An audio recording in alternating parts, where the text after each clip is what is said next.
আজ একটু বাড়ির জন্য জল ফুচকা নিয়ে যাচ্ছি। তো hey everyone, welcome to my channel. আর এইদিকে দেখো চুরমুর বানাচ্ছে কাকু। কাকুকে বললাম যে কাকু এক প্লেট আমাকে চুরমুর বানিয়ে দাও। তো আমি একটুখানি টকটা যেহেতু বেশি খাই, কাকুকে এটাও বললাম যে একটুখানি টকটা বেশি দিয়ে বানাবে। আর কি দেখো, কাকুকে যেমন বলা তেমন কাজ। এখানে আমার চুরমুর রেডি, কাকু ভালো করে প্যাকিং করে দিল। এটা অবশ্য ওখানে দাঁড়িয়ে খেলেই বেটার হতো, বাট কী করবো, বাড়ির জন্য নিয়ে যাচ্ছিলাম তাই জন্য বাড়িতেই নিয়ে গেলাম। কিন্তু খেতে কিন্তু বেশ ভালো লাগছিল। আচ্ছা, আমার মতো কারা কারা চুরমুর খেতে ভালোবাসো আমাকে কিন্তু অবশ্যই কমেন্ট বক্সে জানিও। আর এইদিকে দেখো, আজ আমার বুনু হয়ে গেছে ফুচকাবালি। আমি বুনুকে বললাম তুই আজকে ফুচকাটা বানা, আমি খাবো শুধু আর ভিডিও করব আর তোমাদেরকে লোভ দেখাবো। আর তোমাদের যদি লোভ লাগে ঝটপট বাড়ির সামনে যাও আর ফুচকা খেয়ে চলে এসো। তো এই দেখো, আমি বুনুকে বললাম ভালো করে ক্যামেরাটা ধর আর এবার আমি ফুচকাটা খাই। তো এখানে আমি ঠিক পাতা নিয়ে নিয়েছি দেখো। আর আমি এখানে বললাম যে বুনু আমাকে ফুচকাটা দে। এই দেখো জলে চুবালাম।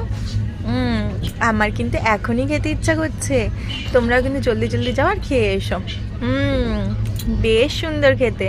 আর এই দেখো এবার একটুখানি জলটা, এটাই হচ্ছে শান্তি ফুচকা খাওয়ার, বলো তো। চলো এবার আমার বুনুরাও খেয়ে নিচ্ছে। এদিকে দেখো আমরা দুই বোন এখানে একসঙ্গে মানে বলতে গেলে কম্পিটিশন করছিলাম ফুচকা খাওয়ার, কে কত আগে খেতে পারে। দেখো দেখো আমরা দুই বোনে গল্প করতে করতে কী সুন্দর ফুচকা খাচ্ছিলাম। তো আমি বলছিলাম দাঁড়া দাঁড়া আর একটা খাই। তো এখানে দেখো আবার একটুখানি জল দিয়ে, আর জল খেতে কিন্তু ফুচকার জলটাই কিন্তু মেন। আর আমি বোনের সঙ্গে বললাম চল একটু চিয়ার্স করা যাক, তাই একটু চিয়ার্স করলাম। আমার কিন্তু এখনও খেতে ইচ্ছে করছে, সেই স্বাদ মাইরি। তো চলো, আমি তো ফুচকা খাচ্ছি, যারা যাদের খেতে ইচ্ছা করছে জলদি জলদি যাও আর খেয়ে চলে এসো।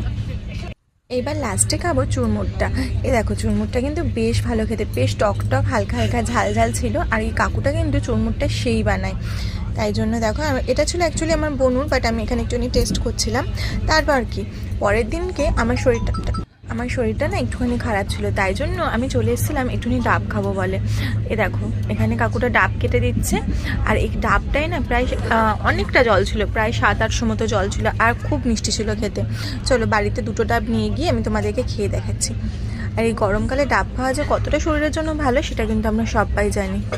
এ দেখো আমি এখানে ডাব খেয়ে নিচ্ছি, আর তারপর খাবো হচ্ছে মায়ের হাতের ভাত। আচ্ছা তোমাদেরকে এখনও কাদের কাদের মা এখনও ভাত খাইয়ে দেয় আর মায়ের হাতে ভাত খেলে পেট ভরে যায়, সেটা কিন্তু আমাকে অবশ্যই কমেন্ট বক্সে জানিও। আজকে আমার মোটেই ভাত খেতে ইচ্ছা করছিল না, ওই যে বললাম শরীরটা খারাপ ছিল তাই জন্য।